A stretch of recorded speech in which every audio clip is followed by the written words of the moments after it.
Maya Richardson's alarm went off at 4 in the morning, but she was already awake. She'd been lying in bed for the past hour, staring at the ceiling, her mind racing through everything that could go wrong today. This wasn't just another flight. This wasn't just another interview. This was the moment she'd been working toward for the past 2 years of her life. She got up and triple-checked her bag for what felt like the 100th time. Portfolio? Check. Extra copies of her resume? Check. The burgundy blazer that made her feel confident and professional? Hanging on the back of the bathroom door, ready to go. She'd planned everything down to the minute. Her flight was at 7:45 a.m., and she'd give herself plenty of time to get through security, grab a coffee, and review her presentation one last time before boarding. The drive to Atlanta's airport was quiet. The city was still half asleep, and Maya used the silence to practice her answers to potential interview questions. She'd researched this marketing firm for months. They were one of the best in New York, working with major brands, creating campaigns that people actually remembered. Getting this job would mean she could finally stop taking on random freelance projects at all hours, just to pay rent. It would mean stability, health insurance, maybe even the ability to start paying down her student loans in a meaningful way. She parked in the economy lot and took the shuttle to the terminal. Her phone showed 6:15 a.m. Perfect timing. She was the kind of person who liked to be early, who felt anxious if she cut things too close. Today, that personality trait felt like a blessing. The airport was already busy despite the early hour. Business travelers in suits wheeled their carry-ons with practiced efficiency. Families with small children juggled strollers and diaper bags. Airport employees drove golf carts through the terminal, beeping at people to move aside. Maya joined the security line, her boarding pass already pulled up on her phone. Security took longer than expected. The person ahead of her had apparently forgotten that you couldn't bring a full water bottle through the checkpoint, and there was a whole drama about emptying it. Then Maya got randomly selected for additional screening. She tried not to let it stress her out. She still had time. Plenty of time. By the time she collected her bags and shoes from the conveyor belt and found a spot to put herself back together, it was 6:50 a.m. She checked the departure board. Her flight was on time, boarding at gate C42. She had 55 minutes. She could grab that coffee, find her gate, and still have time to breathe. Maya walked quickly through the terminal, her carry-on bumping rhythmically against her hip. She passed restaurant after restaurant, each one smelling like breakfast and fresh coffee. She'd grab something at the gate, she decided. Better to get there first, then relax. She was speed-walking past the main check-in area, focused on the signs pointing toward the C gates, when something made her glance to the side. Later, she wouldn't be able to explain what made her look. Maybe it was the way other people were flowing around an obstacle, the way water flows around a rock in a stream. Maybe it was just instinct. There was an old man standing near one of the check-in counters, and he looked completely lost. He was wearing an expensive suit, the kind with fine tailoring that Maya recognized from her years of studying fashion and design. But the suit was wrinkled, like he'd been traveling in it for days. His silver hair was uncombed, and his face had that particular expression that made Maya's heart squeeze with concern, confusion mixed with fear. He was patting his pockets over and over again, checking the same places repeatedly. His briefcase was open at his feet, and he kept looking down at it, then around the terminal, then back at his pockets. People rushed past him on all sides. Not one person stopped. Not one person even slowed down. Maya slowed down. She told herself to keep walking. She had a flight to catch. She had an interview that could change her entire life. This wasn't her problem. There were airport employees everywhere. Someone whose actual job it was to help passengers would come along any second, but she kept watching him. And as she watched, the old man's wallet slipped from his trembling fingers and hit the floor. Papers exploded out of it. Receipts, business cards, what looked like family photos. They scattered across the polished terminal floor, and people walked right over them, too absorbed in their own journeys to notice or care. The old man bent down slowly, painfully trying to gather his things. His hands shook so badly that he could barely pick anything up. A credit card skittered away from him, kicked accidentally by someone's rolling suitcase. Maya stopped walking. She stood there for a moment, having a full conversation with herself in her head. The logical part of her brain was screaming at her to keep moving. You have 50 minutes until boarding. That's not as much time as you think. Security took longer than expected. What if there's a delay at the gate? What if they start boarding early? You cannot miss this flight. You cannot miss this interview. You've been working toward this for 2 years. 2 years of struggling, of eating ramen, of taking jobs you hated just to pay bills. This is your chance. Keep walking. But there was another voice, quieter but more insistent. It was the voice that sounded like her grandmother, who'd raised her after her parents died. Her grandmother, who used to say that you could judge a person's character by what they did when it cost them something. Anyone could be kind when it was convenient. The real test was when helping someone meant sacrificing something you wanted. Maya checked her watch. She checked the departure board one more time. Then she walked over to the old man and knelt down beside him on the cold airport floor. "Sir, are you okay? Let me help you with these," she said, reaching for the scattered papers. Up close, she could see that something was really wrong. His eyes had a glazed, confused quality. His breathing was quick and shallow. When he looked at her, it took him a moment to focus, like he was seeing her through fog. I need to," he started, then trailed off. He looked around the terminal as if he'd never seen it before. "Where am I?" "You're at the Atlanta airport, sir," Maya said gently, gathering his photos and cards. She picked up his wallet and handed it to him. "What's your name?" "Robert," he said after a pause. "Robert Whitmore, I think." "Yes, Robert Whitmore." He said it like he was trying to convince himself. "Okay, Robert. Do you know what flight you're supposed to be on?" He fumbled in his jacket pocket and pulled out a crumpled boarding pass. His hands shook so badly he could barely hold it. Maya gently took it from him and felt her stomach drop. The flight number on the pass showed a departure time of 6:30 a.m. It was already gone. "Left 20 minutes ago." "Robert, I think you might have missed your flight," Maya said carefully. "But that's okay. We can figure this out. Do you have a phone? Is there someone I can call for you?" He patted his pockets again, that same repetitive motion. "Phone, yes, I have a phone." But he couldn't seem to find it. His confusion was getting worse, and Maya was getting genuinely worried. This wasn't just an elderly person having a senior moment. Something was medically wrong. Maya looked around for help. There had to be an airport employee nearby, someone trained to handle situations like this. But the closest staff member she could see was dealing with an angry passenger 50 feet away, and there was already a line of people waiting behind that customer. She looked back at Robert, who was now trying to stand up and looking increasingly unsteady on his feet. "Whoa. Hey, let's sit down for a second, okay?" Maya said, guiding him to a nearby bench. She glanced at her watch without meaning to. 7:05 a.m. 40 minutes until her flight boarded. Her heart was racing, but she forced herself to focus on the situation in front of her. Robert sat heavily on the bench, his briefcase clutched in his lap. "I need to get home," he said, his voice cracking slightly. "My wife. She's expecting me, or—" "Wait." His face clouded with confusion again. "No, that's not right. My wife passed away 3 years ago. Why can't I remember?" Maya's concern deepened.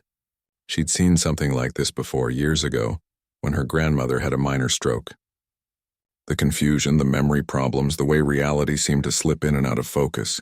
She pulled out her phone and searched for the airport medical emergency number. "Robert, I'm going to call for some medical help, okay? I think you might need to see a doctor, just to make sure you're all right." He grabbed her arm with surprising strength. No doctors.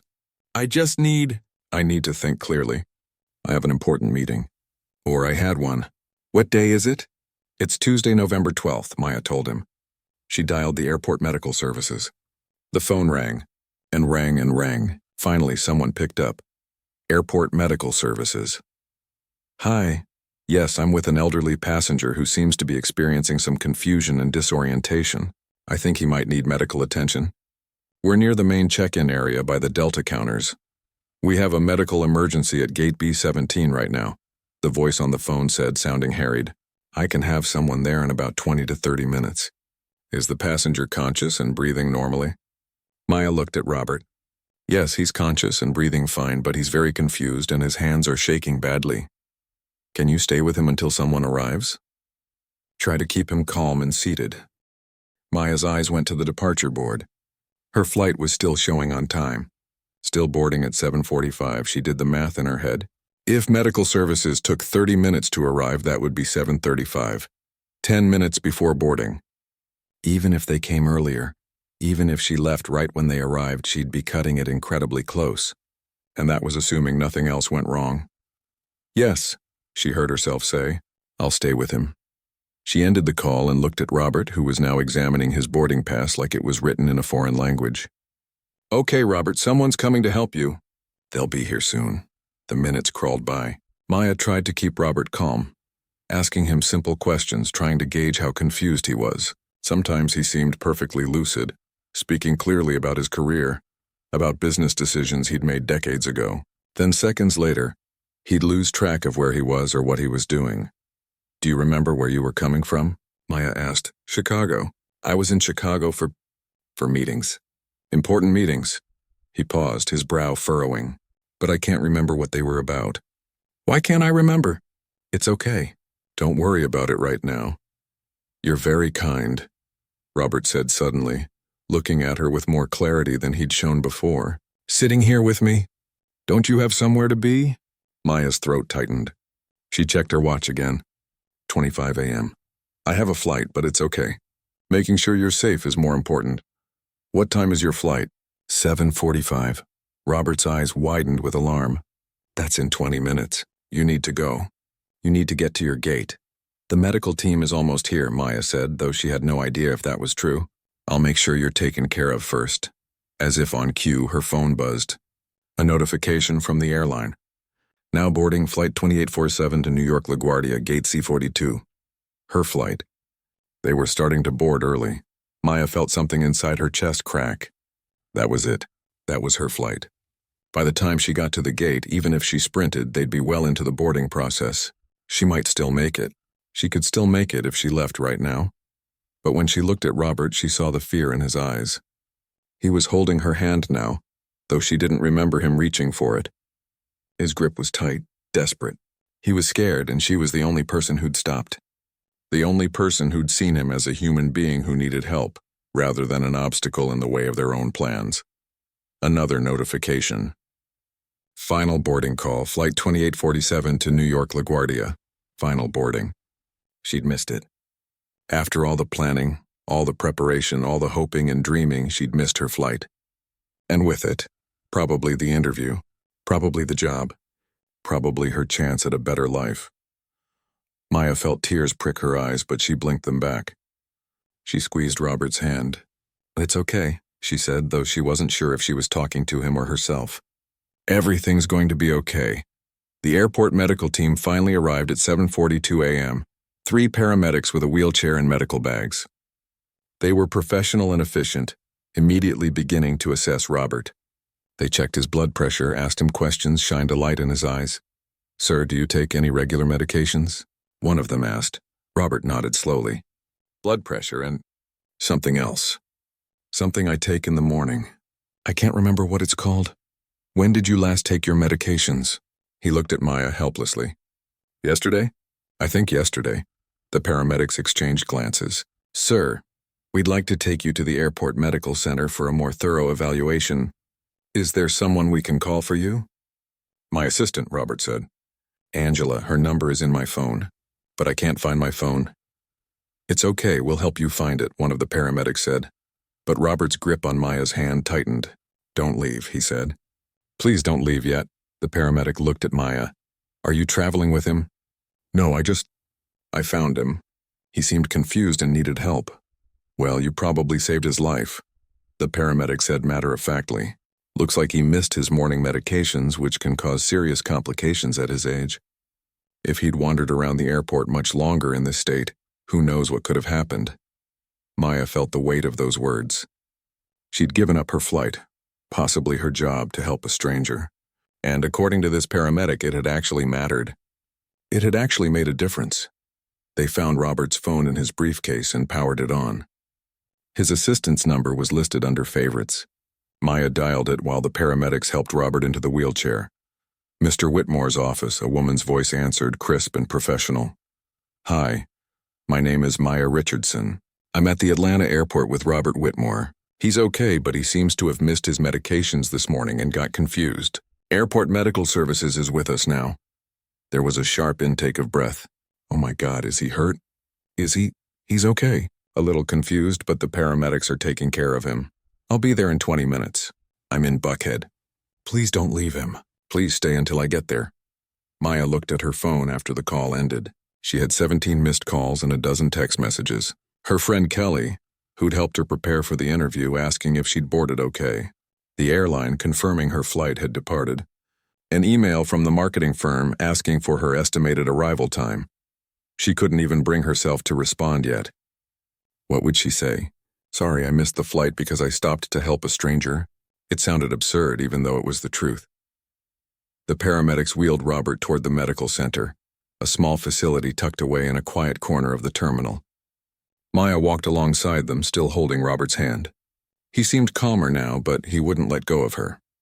In the medical center, they moved Robert to a proper examination bed and continued their assessment. His blood pressure was elevated, and his confusion was still significant, but he was stable. They gave him some water and started asking more detailed questions about his medical history. Maya stood off to the side, feeling out of place. Her phone kept buzzing with notifications. She finally sent a message to Kelly. Missed the flight. Long story. We'll call you later. Kelly's response was immediate. What? Are you okay? I'm fine. Helped someone who needed it. Consequences came with that choice. She couldn't bring herself to say more than that. Couldn't put into words the complicated mess of feelings swirling inside her. She'd done the right thing. She knew she'd done the right thing. But the right thing had cost her everything she'd been working for, and that hurt more than she wanted to admit. The woman who arrived 23 minutes later was nothing like Maya expected.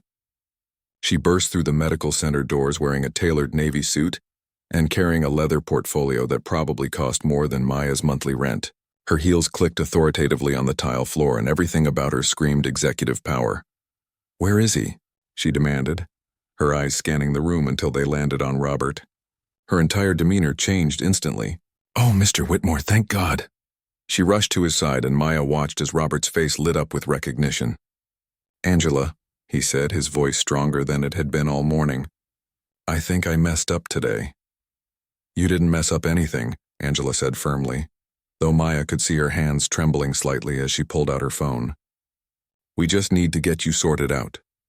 She started making calls rapid fire, her voice dropping to an urgent whisper. Maya caught fragments. Yes, the CEO. No, cancel that. Get the car here immediately. Contact Dr. Patterson, CEO. Maya's mind stuttered over that word. Robert was a CEO? Of what company?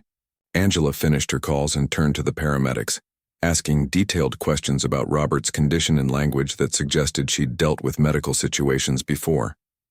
She produced a list of his medications from her phone, showing it to the medical staff. Everything was organized, efficient, clearly the result of years of managing a high-profile executive. Then Angela turned to Maya, and her expression shifted to something between gratitude and curiosity. You're the one who called me? Maya Richardson? Yes, Maya said, feeling suddenly self-conscious. She was very aware of her own outfit now. Nice enough for an interview, but nowhere near the level of polish that Angela embodied. Mr. Whitmore was asking for you. He said you stayed with him, that you missed your flight to help him. Anyone would have done the same thing. Actually, Angela said, her voice carrying a sharp edge that spoke of someone who saw through polite lies. That's not true. Do you know how many people walked past him this morning? He was standing in one of the busiest parts of the airport for almost 45 minutes before you stopped. 45 minutes. Maya felt sick. She'd almost been one of those people. She'd almost kept walking too. Robert's voice cut through her thoughts. Angela, what company do I run? The question hung in the air, awkward and concerning. Angela moved back to his side immediately. Celestial Airlines, sir. You founded it. Remember? Robert's face cleared slowly, like clouds parting. Celestial, yes, of course. We have the new routes launching next month. To... He trailed off, frustration crossing his features. To Seattle and Portland, Angela supplied gently. The medications are starting to work, sir. Your clarity will come back fully soon. Maya's world tilted slightly. Celestial Airlines. She knew that airline. Everyone knew that airline. It was one of the biggest carriers in the country. She'd flown Celestial herself, multiple times, and this confused, vulnerable old man she'd been helping was the CEO, the founder. One of the paramedics approached Angela with a clipboard. His vitals are stabilizing. We'd recommend he see his personal physician today, but the immediate danger has passed. Looks like he had a reaction to missing his morning medications combined with the stress of travel. Has this happened before? Not to this extent, Angela said, signing forms. But we've been monitoring his health closely. He's supposed to have someone traveling with him at all times now, but he insists on independence. She shot Robert a look that was part exasperation, part affection.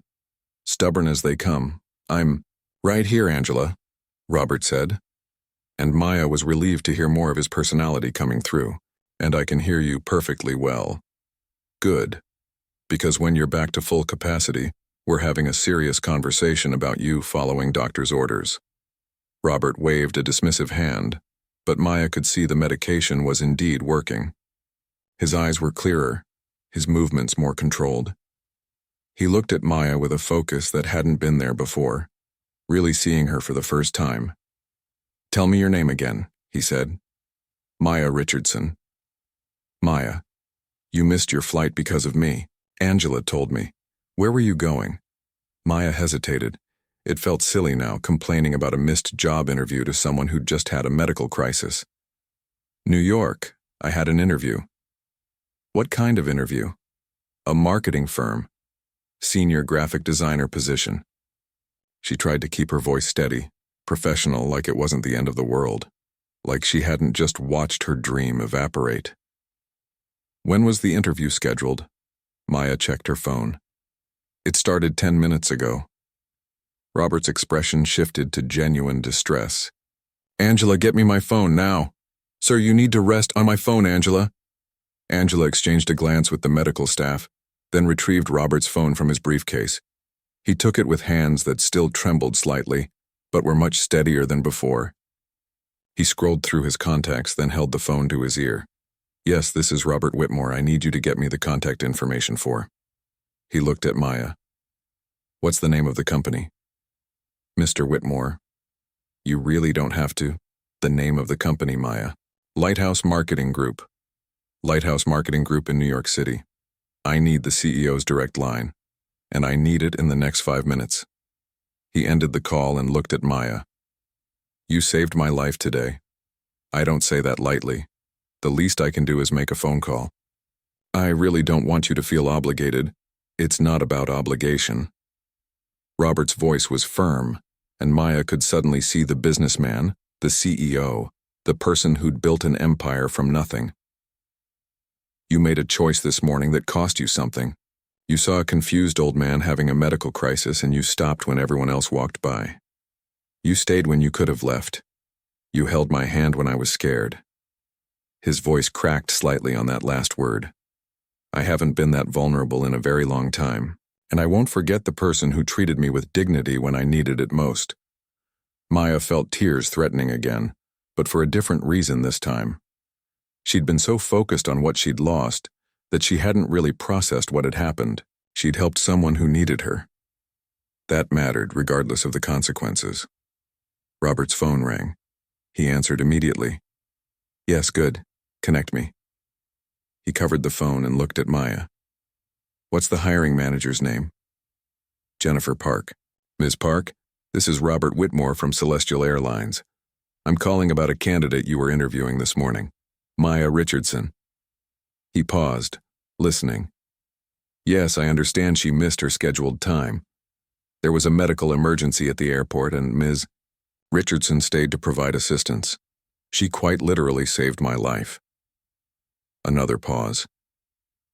I'm sure you have policies, but I'd ask you to consider that a person's character is revealed in moments of crisis. Maya chose to help a stranger at significant personal cost. That's exactly the kind of person any company should want on their team. Maya couldn't hear the other side of the conversation, but she watched Robert's face.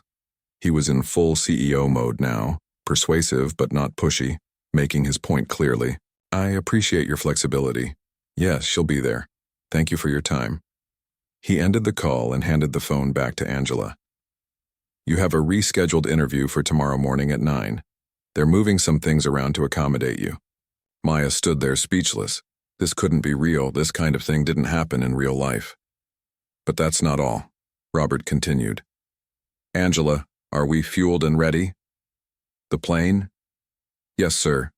We were waiting for you." "Excellent. Maya, I assume you need to get to New York today to prepare for tomorrow's interview?" "Yes, but I can book another commercial flight." "Absolutely not. You'll fly with us. We're heading to Teterboro anyway. We'll drop you wherever you need to go in the city." "Mr. Whitmore, I can't accept." "Of course you can. Angela, please make sure Maya has everything she needs. Book her a hotel for tonight near the lighthouse offices. A good one. Put it on the company account." "Sir, that's really not necessary." Maya started. Robert held up a hand. "Maya, let me tell you something I've learned in 73 years on this planet. There are two kinds of people, those who walk past when someone needs help and those who stop. You're the second kind. That's rare. That's valuable. And I'm not letting you suffer consequences for being a good person. Not when I have the ability to do something about it." He stood up from the examination bed, steadier now, more like the powerful executive he clearly was. "Besides, you haven't seen our plane. It's quite nice. Consider it research for your marketing interview. I'm sure Lighthouse works with airlines. You'll have first-hand experience with Celestial's private service." Maya looked at Angela, who smiled and shrugged. "When he makes up his mind, there's no changing it. Trust me, I've been trying for 15 years. "Then it's settled," Robert said. "Let's go to New York." Maya had flown before, obviously. Budget airlines, middle seats, fighting for overhead bin space, eating overpriced airport sandwiches because the in-flight snacks were terrible. She thought she knew what flying was like. She knew nothing. The car that picked them up from the medical center was a black SUV with leather seats that felt like butter. The driver loaded her single carry-on with the same care someone might handle precious cargo. They didn't go to the main terminal. Instead, they drove to a part of the airport Maya didn't even know existed. A private area with a gate that required security clearance. "Welcome to the world of private aviation," Angela said, noticing Maya's wide eyes. "It's a bit different from the commercial side." That was the understatement of the century. They pulled up directly next to a sleek white jet with Celestial Airlines written in elegant blue script along the fuselage. A small stairway led up to the cabin door, where a flight attendant stood waiting. "Mr. Whitmore, wonderful to see you," the attendant said warmly. "We were concerned when you didn't arrive at your scheduled time. Had a bit of a health scare, Patricia. But I'm fine now, thanks to this young woman." Robert gestured to Maya. "This is Maya Richardson. She'll be flying with us to New York today. Please make sure she's comfortable." "Of course, sir. Welcome aboard, Ms. Richardson." Maya climbed the stairs feeling like she'd stepped into someone else's life. The plane's interior was nothing like commercial airlines. There were no rows of cramped seats. Instead, there were large leather recliners arranged in small groupings, polished wood accents, soft lighting, and enough space that you could actually walk around comfortably. It looked more like a luxury living room than an aircraft. "Have a seat anywhere," Robert said, settling into one of the chairs with a satisfied sigh. "Patricia, could you let the captain know we're ready when he is?" "Right away, sir." Maya chose a seat across from Robert, still trying to process everything that had happened in the past 2 hours. She'd woken up expecting to take a commercial flight to a job interview. Now she was on a private jet, owned by the CEO of a major airline, after having helped him through a medical crisis that could have ended very differently. Angela sat nearby, already back on her phone, typing rapidly. "Dr. Patterson can see you at 3 o'clock this afternoon at his Manhattan office," she announced. "I've pushed your other meetings to tomorrow." "Did you cancel the board dinner?" "No, sir. That's at 7. You'll have time to see the doctor and rest before then." Robert nodded, then turned his attention back to Maya. "So tell me about yourself. Beyond the job interview, who is Maya Richardson?" Maya wasn't sure where to start. Her life seemed suddenly very small and ordinary compared to private jets and board dinners. "I'm 29, born and raised in Atlanta. I've been freelance graphic designing for the past 2 years, trying to build a portfolio good enough to land something permanent. Why graphic design? It was a simple question, but no one had asked her that in a long time. Most people just asked if she could design their logo or fix their website. I like solving problems visually, Maya said slowly, thinking about it. Like someone has an idea or a message they need to communicate. And my job is to figure out how to make that message clear and appealing and memorable. It's like translating concepts into images. Robert smiled. That's a good answer. Most people would say something about creativity or art. But you understand it's about communication. That's the heart of good marketing. The engine started, a low rumble that Maya could feel more than hear. Patricia moved through the cabin, checking that everything was secure. Within minutes, they were taxiing toward the runway. No waiting in line behind 20 other planes. No sitting on the tarmac for an hour. Just smooth, efficient movement. First time on a private jet? Robert asked. Is it that obvious? You have the same expression I had on my first private flight. I was 45 years old and I'd just closed a deal that would allow Celestial to expand internationally. The other CEO flew me to the signing on his plane, and I spent the whole flight looking around like a kid in a toy store. You founded Celestial, right? Angela mentioned that. Robert's expression grew nostalgic. I did. Started with one plane in 1987. I was a mechanic at a regional airline, and I watched the way they did business, cutting corners, treating customers like cattle, focusing only on profit margins. I thought there had to be a better way, so I saved every penny I had, took out loans I probably shouldn't have, and bought a used Boeing 737. Just one plane? Just one. I flew routes that the big airlines didn't want. Smaller cities, less profitable runs. But I made sure every passenger was treated well. Clean planes, friendly service, reasonable prices. Word spread. Within 5 years, I had a fleet of 10 planes. Within 10 years, we were competing with the major carriers.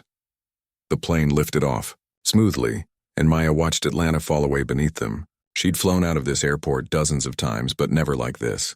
Never with this sense of surreal luxury. Can I ask you something? Maya said. Of course.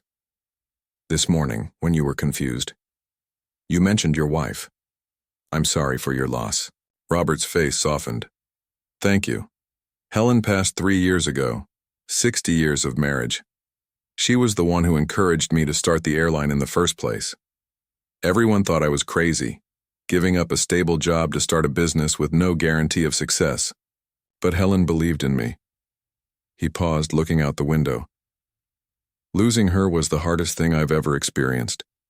Made me realize how alone you can be, even when you're surrounded by people. Is that why you were traveling alone today? Angela said you're supposed to have someone with you. I'm stubborn, Robert admitted. I don't like being treated as if I'm fragile.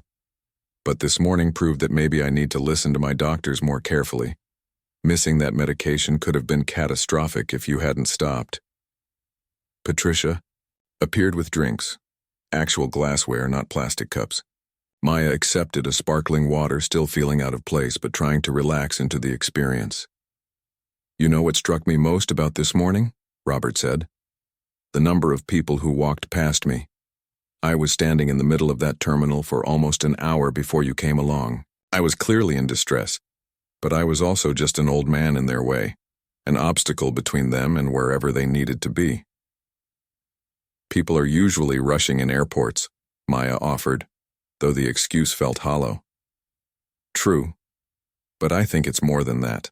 We've built a society where everyone is so focused on their own journey that they don't see the humans around them anymore. That's one of the things I've tried to fight against at Celestial. We train our employees to see passengers as people, not just ticket numbers. Angela looked up from her phone. Speaking of which, sir, we need to discuss the customer service scores from last quarter. They dipped in the Northeast region. Later, Angela. Right now, I'm having a conversation with the woman who saved my life. Work can wait. But there was affection in his rebuke, and Angela smiled. You're impossible. You know that? It's part of my charm. Maya watched their interaction with fascination. This was clearly a long-standing relationship built on mutual respect. Angela could be direct with Robert in a way that probably few others could. "How long have you worked together?" Maya asked Angela. 15 years. I started as his executive assistant and somehow became the person who runs his entire life. I know his schedule better than he does. I know his medical history. I know which board members will vote which way on any given issue. I'm basically his professional brain." "She's being modest," Robert interjected. "Angela is COO in everything but title. She runs the day-to-day operations while I focus on long-term strategy. And she saved me from countless disasters, usually caused by my own stubbornness." "Like today," Angela said pointedly. "Like today," Robert agreed. The flight was smooth, nothing like the turbulent commercial flights Maya usually endured. She found herself relaxing despite the surreal circumstances, asking Robert questions about building a business, about the airline industry, about the lessons he'd learned over decades of entrepreneurship. The biggest lesson? Robert considered the question. Probably that success isn't just about profit, it's about purpose. "I could have run Celestial like every other airline, cut costs, maximize shareholder value, treat employees as expendable. But what's the point of building something if it doesn't make the world a little bit better? I wanted to create an airline that people actually enjoyed flying. That sounds simple, but it's revolutionary in this industry." "Do you think you've succeeded?" "Some days yes, some days no. We're better than most airlines, but we're not perfect. We still have upset passengers, delays, lost luggage. But we try. We genuinely try to do right by people, and I think that matters." Patricia brought out lunch, not airline food, but actual restaurant-quality meals. Maya ate salmon with roasted vegetables, still half convinced she was dreaming. "Maya," Robert said after a while, "can I give you some advice about your interview tomorrow?" "Please. Don't downplay what happened today. When they ask you about your strengths, tell them you're someone who does the right thing even when it costs you something. That's rare. That's the kind of character that makes someone not just a good employee but a good person to have on any team. I'm worried they'll think I'm unreliable, that I missed the first interview. Anyone can be on time when circumstances are easy. You missed that interview because you stopped to help someone in crisis. If Lighthouse Marketing doesn't understand the value of that, then they're not the company you want to work for anyway." They landed at Teterboro Airport in New Jersey just before noon. Another car was waiting, and Angela had already arranged for Maya's hotel, a boutique place in Manhattan, walking distance from the Lighthouse offices. "The room is booked for 2 nights, Angela said, handing Maya a folder with all the details. "If you need anything at all, my number is in there. Car service will pick you up tomorrow morning at 8:15 to take you to the interview." "This is too much," Maya protested. "I can't let you pay for all of this." "You can, and you will," Robert said firmly. "Maya, you gave me something priceless this morning. You gave me dignity when I was vulnerable. You saw me as a person worth helping. Booking you a hotel room and arranging transportation is the least I can do." They dropped Maya at her hotel, and she stood on the sidewalk, watching the car drive away, still trying to process the past few hours. She went up to her room, a beautiful space with a view of Central Park, and finally let herself call Kelly. "Maya, oh my God, I've been losing my mind. What happened?" Maya told the whole story, from finding Robert to the private jet to standing in a hotel room that probably cost more per night than her monthly rent. "This is insane," Kelly breathed. "This is literally insane. You're like a real-life Cinderella." "I missed my interview because I helped a stranger," Maya said. "I still don't know if that was smart or stupid." "It was kind," Kelly said firmly. "And apparently kindness sometimes gets rewarded. Now go prepare for tomorrow and nail that interview." Maya barely slept that night. She kept waking up, convinced that the whole day had been a dream. But each time she opened her eyes, she was in the hotel room with its plush bedding and city view. It had really happened. She got up at 6, too anxious to stay in bed. She reviewed her portfolio 3 times, practiced her answers to potential questions, and changed her outfit 4 times before settling on the burgundy blazer and a clean pair of black slacks. The car arrived exactly at 8:15, just as Angela had promised. The driver knew exactly where to go, pulling up in front of Lighthouse Marketing Group at 8:45. Maya had 15 minutes to spare. The office was impressive. Exposed brick, modern, furniture, walls covered with framed examples of their campaign work. The receptionist greeted her warmly, offered her coffee, and let her know that Ms. Park would be ready shortly. Maya sat in the waiting area, her portfolio on her lap, trying to calm her racing heart. Everything she'd been working toward for 2 years came down to the next hour. "Ms. Richardson?" Maya looked up to see a woman in her 40s with kind eyes and a confident posture. "I'm Jennifer Park. Thank you so much for coming today. I understand yesterday was quite eventful." "That's putting it mildly," Maya said, standing and shaking Jennifer's hand. The interview lasted 90 minutes. Jennifer started with the standard questions: background, experience, why Maya wanted to work at Lighthouse. But then she asked the question Maya had been both dreading and expecting. "Tell me about yesterday. What happened?" Maya took a breath and told the truth. She described finding Robert, the decision to stop, the missed flight, the realization that she'd given up her interview. She didn't embellish, didn't try to make herself sound heroic. She just explained what had happened. Jennifer listened carefully, occasionally nodding. When Maya finished, she smiled. "When Robert Whitmore calls me directly to recommend a candidate, that's unusual enough. But when he tells me that candidate chose to help him at significant personal cost, that tells me something about character that no resume can show. I just did what felt right." "Exactly. And in our work, character matters.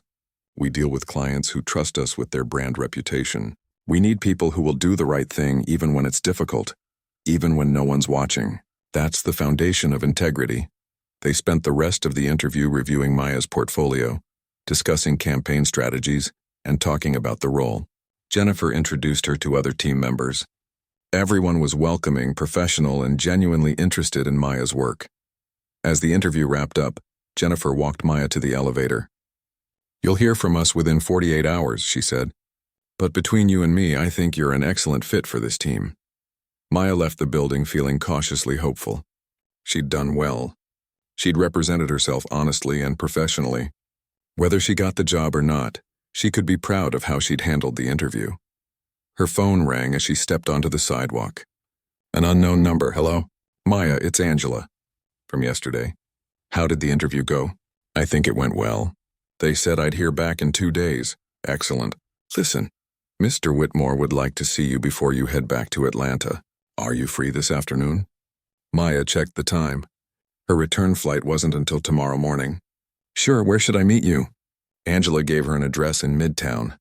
Another car picked Maya up, and within 20 minutes, she was entering a glass office building that housed the Celestial Airlines corporate headquarters. The office suite was impressive without being ostentatious. Maya was directed to a conference room where Robert sat with Angela and 2 other people she didn't recognize. "Maya, thank you for coming," Robert said, standing to greet her. He looked completely different from the confused man she'd met yesterday. Sharp, energetic, commanding. "How did the interview go?" "Good, I think. They were really kind about what happened yesterday." "Excellent. Sit down, please. I want to talk to you about something." Maya sat, curious and slightly nervous. The other 2 people in the room were introduced as David Chen, the CFO, and Patricia Holland, head of the Whitmore Foundation. "I couldn't stop thinking about our conversation yesterday," Robert began. "About how many people walked past me in that airport. About what that says about our society. And I realized that I want to do something about it." He pulled out a folder and slid it across the table to Maya. "The Whitmore Foundation focuses on supporting young professionals from underrepresented communities. We provide funding, mentorship, and networking opportunities. Patricia here runs the program, and she's brilliant at it." Patricia smiled. "We've helped launch over 200 careers in the past decade. We look for people with talent and drive who just need a chance to prove themselves." "Where I'm going with this," Robert continued, "is that I'd like you to join our advisory board. Help us identify candidates. Share your perspective on the challenges facing young professionals trying to break into competitive industries. We meet quarterly, and there's a modest stipend for board members." Maya stared at the folder, not quite processing. "You want me on your foundation board?" "I do. You represent exactly the kind of person we're trying to support. And your willingness to help a stranger despite personal cost shows the kind of character we value. But I don't have experience with nonprofit work, or you have life experience, Patricia interjected. You understand what it's like to struggle, to work hard and hope for opportunities. That perspective is invaluable. We need voices like yours at the table. Maya opened the folder, scanning documents about the foundation's mission and structure. It was real. This was a real offer. I don't know what to say. Say yes, Robert said with a smile. Think about it if you need to, but I hope you'll accept. The foundation is one of the things I'm most proud of. It's my way of paying forward all the help I received when I was starting out. Then yes, Maya heard herself say. Yes, I'd be honored to join the board. The rest of the afternoon passed in a blur. They discussed the foundation's programs, upcoming initiatives, and Maya's potential role. She met several staff members and saw firsthand the impact the foundation was having on people's lives. As the meeting wrapped up, Robert walked Maya out. Can I tell you something? He said when they were alone in the hallway. Yesterday was one of the worst days of my life in many ways. Having that medical crisis, being so vulnerable and confused in public, but it was also a gift in an odd way. A gift? It reminded me what it feels like to need help. I've been wealthy and powerful for so long that I'd forgotten what it's like to be scared and dependent on someone's kindness. You gave me that experience, and then you showed me that there are still people in the world who will stop to help. That restored something I'd lost. Faith in human decency. Maya felt tears threatening. You've changed my life, she said quietly. Whatever happens with the job interview, this opportunity with the foundation, it means everything. You changed mine too, Robert replied. Sometimes the universe puts people exactly where they need to be. I needed someone with compassion. You needed someone who could open doors. We found each other at exactly the right moment. Maya flew back to Atlanta the next morning, her head spinning with possibilities. 2 days later, Jennifer Park called to offer her the job at Lighthouse Marketing. The salary was more than she'd hoped for. The benefits were excellent, and the start date was 3 weeks away. She called Kelly immediately, screaming with joy. Then she called her grandmother's sister, the only family she had left, and told her everything that had happened. Then she sat in her tiny apartment and cried happy tears, overwhelmed by how much her life had changed in just a few days. The move to New York happened quickly. Angela helped her find an affordable apartment in Brooklyn, connected her with resources for settling into the city. Robert checked in periodically, always asking how she was adjusting if she needed anything. The first Whitmore Foundation board meeting happened 3 months after Maya started her new job. She sat in a room with accomplished people from various industries, listening to Patricia present on the foundation's quarterly activities. They'd supported 12 new candidates that quarter, providing grants and mentorship. I'd like to propose something, Robert said toward the end of the meeting. I want to create a new program specifically focused on supporting acts of public kindness. Maya's story inspired me. I think we should find and reward people who make choices that benefit others at personal cost. People who stop when everyone else walks past. The board discussed the idea, refined it, and eventually voted to approve a pilot program. They'd award 10 grants per year to individuals who demonstrated exceptional compassion and civic responsibility. It would be called the Maya Richardson Fellowship. You're naming it after me? Maya asked, shocked. It should be named after the person who inspired it, Robert said simply. Your choice in that airport changed my life. I want to help it change others' lives too. A year after their first meeting, Maya was thriving. She'd been promoted to senior designer at Lighthouse, her work was winning awards, and she'd become an active, valued member of the Whitmore Foundation board. The Maya Richardson Fellowship had awarded its first 10 grants to people across the country who'd made sacrifices to help others. Robert became an unexpected mentor and friend. They met for lunch monthly, discussing everything from career strategy to life philosophy. He shared stories from his decades in business. She shared her fresh perspective on industry trends and social change. Do you ever regret it? Robert asked during one of their lunches. That morning in the airport? Missing your original interview? Maya thought about it. No, she said honestly. If I'd made that first interview, I might have gotten the job. But I wouldn't have met you. I wouldn't be on the foundation board. I wouldn't have learned that sometimes the best things in life come from unexpected detours. I've been thinking about legacy lately, Robert said. what I'll leave behind when I'm gone. The airline will continue without me eventually, but the foundation, these connections we're building, the people we're helping, that feels more permanent somehow. You've built something that matters, Maya told him. Both with Celestial and with the foundation. You've touched thousands of lives. So have you, just by being willing to see an old man who needed help. On the anniversary of their meeting, the Whitmore Foundation held a gala fundraiser. Maya wore a dress Angela helped her pick out, still sometimes overwhelmed by how different her life looked now. During his speech to the assembled donors and supporters, Robert told their story. How a simple act of kindness in an airport had rippled outward to create programs that were now helping